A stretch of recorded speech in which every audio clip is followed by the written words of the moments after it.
Hi అండి. Non వెజ్‌లోనే కాదు వెజిటేరియన్‌లో కూడా ప్రోటీన్ ఫుడ్ ఉంది. అవేంటి అంటే పెసలు. ఈ పెసల్లో కనుక హై ప్రోటీన్ ఉంటుంది. ఐరన్ కంటెంట్ ఎక్కువగా ఉంటుంది. ఇవి తొందరగా జీర్ణమైపోయి తొందరగా ఎనర్జీ అనేది ఏమి ఇవ్వదు. కొంచెం స్లోగా డైజెషన్ అవుతుంది కాబట్టి వెయిట్ లాస్ చేసే వాళ్ళకి, డయాబెటిక్ వాళ్ళకి ఇది చాలా అంటే చాలా మంచి సూపర్ ఫుడ్ అండి. అలాగే ప్రోటీన్ ఫుడ్. దీంతో కర్రీ అయితే చేసేద్దాము, వచ్చేయండి.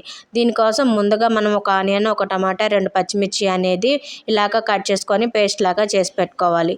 తర్వాత మనం బాండీ పెట్టుకొని బాండీలో ఆయిల్ అనేది వేసుకొని జీలకర్ర, ఆవాలు ఇవి 2 వేగిన తర్వాత కరివేపాకు వేసుకొని వేగనించుకోవాలి. తర్వాత మనం ముందుగా పేస్ట్ చేసి పెట్టుకున్న ఆనియన్, టమాటా, పచ్చిమిర్చి ఇవి పేస్ట్ని దాంట్లో వేసి బాగా వేగనివ్వాలి. ఇదంతా బాగా వేగేదాకా కలుపుకోవాలి.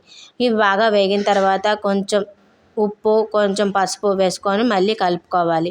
ఇది కొంచెం బాగా వేగిన తర్వాత అల్లం వెల్లుల్లి పేస్ట్ కూడా 1 స్పూన్ వేసుకొని బాగా కలుపుకోవాలి. వెయిట్ లాస్ చేసే వాళ్ళకి ఇది చాలా అంటే చాలా బాగా ఉపయోగపడుతుంది. తర్వాత 1 spoon garam masala powder, 1 spoon ధనియాల పౌడర్ వేసి బాగా కలుపుకోవాలి. ఇదంతా బాగా కలిసిన తర్వాత మనం ముందుగా ఉడకపెట్టుకున్న పెసల్ని అనేవి ఈ మిశ్రమంలో వేసి బాగా కలుపుకోవాలి. తర్వాత ఇదంతా బాగా కలిసేలాగా కొంచెం వాటర్ అయితే పోసుకొని కొంచెం కారం, రుచికి తగ్గట్టుగా కారం వేసుకొని కలుపుకోవాలి. ఇదంతా బాగా కలిసేంత వరకు బాగా కలుపుకొని బాగా ఉడకపెట్టుకోవాలి. ఫైనల్గా కొత్తిమీరతో గార్నిష్ చేసుకుంటే మన పెసల కర్రీ అనేది రెడీ. ఇది రైస్, రోటీ దేనికైనా పర్ఫెక్ట్ సూటబుల్ అండి. నా దగ్గర కొత్తిమీర లేదు కాబట్టి నేను కొత్తిమీర అనేది వేసి చూపించలేదు. ఇది రోటీకి సూపర్ టేస్ట్గా ఉంటుంది.